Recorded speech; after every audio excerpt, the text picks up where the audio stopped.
Another angle of the awareness integration theory is that every single human projects. That means we try to read everybody else's mind. This is partly as our DNA, as a survival game where human beings needed to read what's going on and if people are safe or not, and animals, are they safe or not? Should they run away from them? Should they stick around? So this is something that we all do and all children do.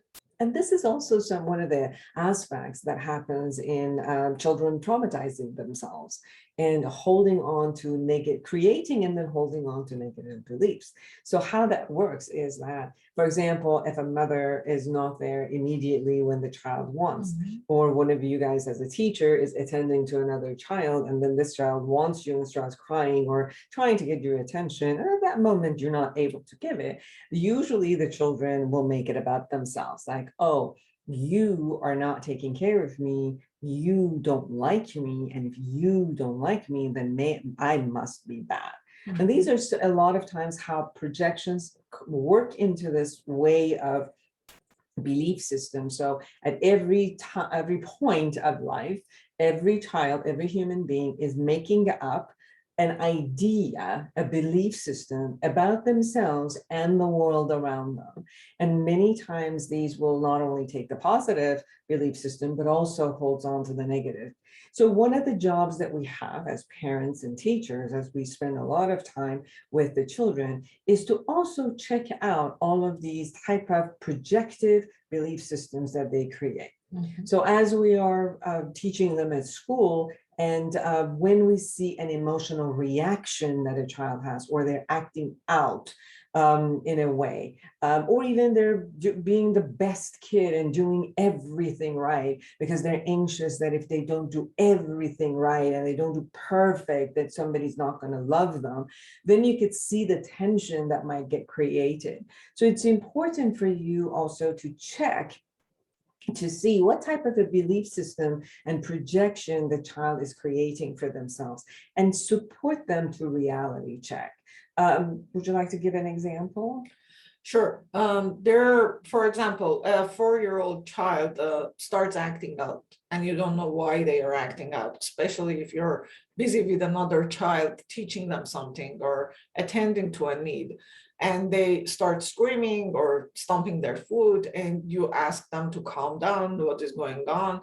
And the child most of the time doesn't tell you that I'm not important, you're not looking at me. They start making other excuses.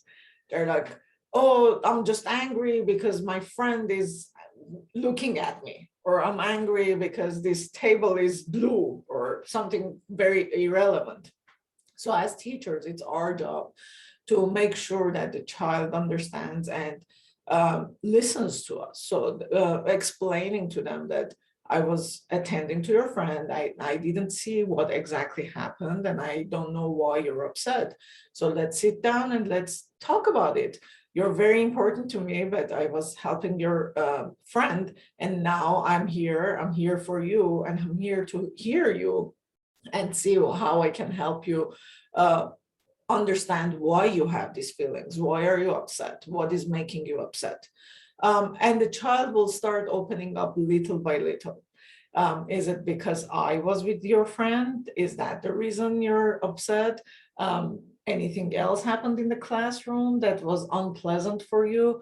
And then when the child starts talking about it, you can take it from their words. They probably will not tell you still that I'm upset you were not there for me, but they are gonna start talking about things that you can put together and understand the feeling of the child.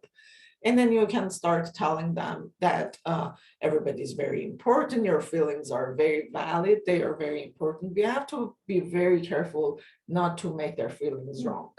You're upset, you have the right to be upset. It's not being upset is bad, we don't do this. It's you're upset, it's very valid, and let's figure out what happened to you. Yes, and so another, to add to what you were saying, is to also look at if a child does say, for example, that kid, took the whipped ball, doesn't want to play with me. So they assume that this is something, and that therefore the child does not want to play with them. So as you're sitting there, you go, well, how do you know they don't want to play with you? And they say, well, because it wasn't giving me the toy. You're like, oh, because of this, you decided. And you can use these sentences because the child will make sure now that they actually see the distinctions between where they decide. So when the friend did not give you the ball, you decided that the person doesn't want to play with you. Okay, can we go check?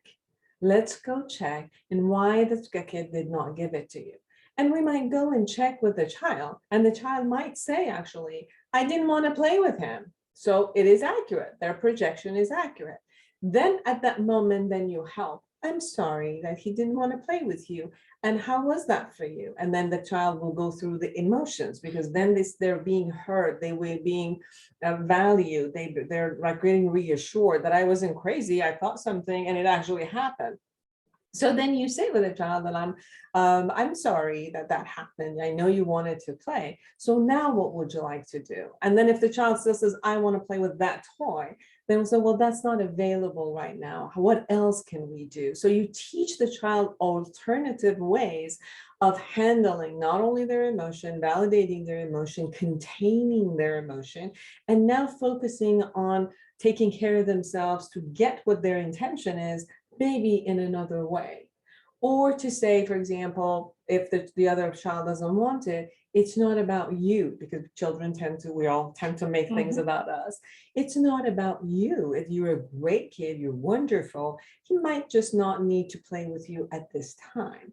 And then let's go play somewhere else. So you teach the child of how to be with what is, how to handle emotions with what is, and then change the course of what they want and create what they want in another way, so that they're not stuck in a belief system or an emotional state of uncomfortableness, which they start making up a lot of belief systems about themselves.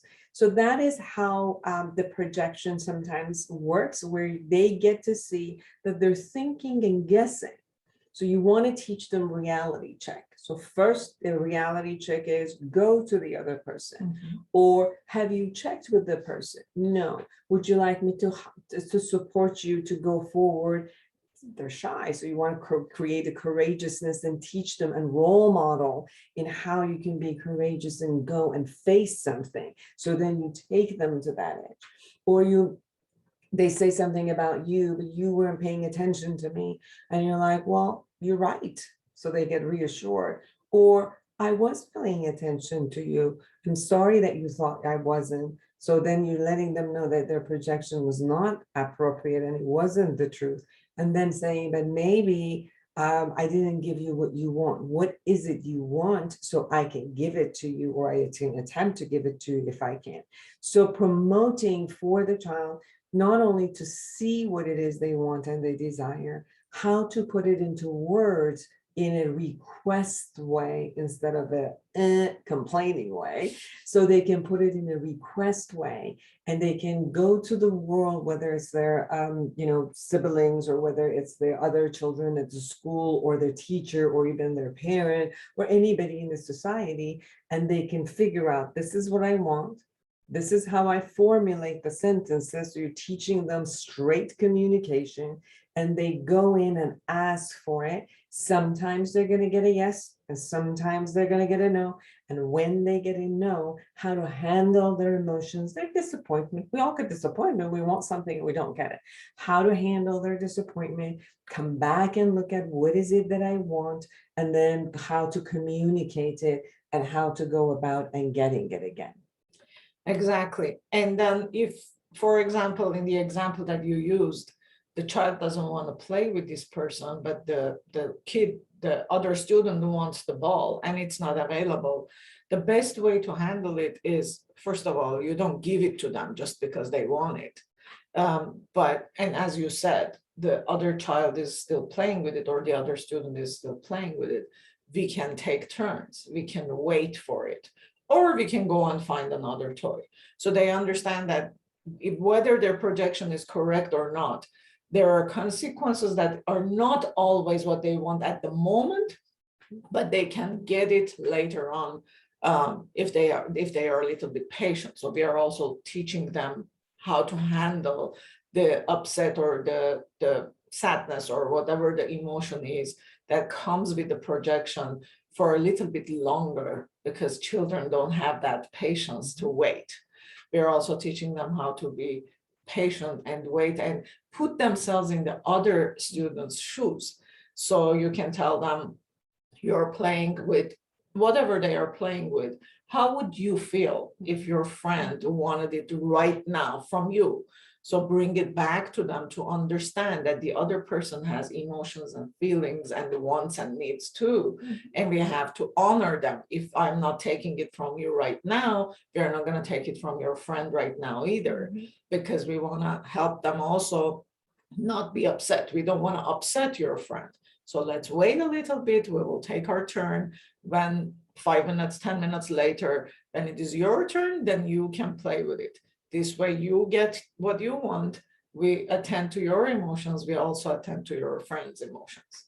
And just to complete this conversation, also, we can do the reality check around about the concepts of the world. So when the child says, I want it, I just want it, that's all I want it right now, then sometimes we can, after all that we've explained, there's also this thing to add, which is we all want something right now, but however, it might not be time. For example, I really want such and such, but see, I'm going to be with you at this time, and I'm not going to be home to go and get that. But I choose to be with you because we're at school right now, and this is what I'm going to do. And I'm going to wait to go home and, for example, have the ice cream that I really want. So you also bring this into like a world reality check, which is we all want something. It's not going to be given to us immediately, and that we have to wait. So sometimes when you take it away from this is only about you, because the child is like, this is only about me, and you make it into more of a reality check of this is normal for all of us. We all have to go through this. Then the child will kind of like dissipate this kind of, that's not just about this. It is also a global concept that I have to learn how to manage and how to be patient and, to wait for the reward, or do something in the middle until I get to the reward. Thank you for listening, and we'll have more videos about these matters.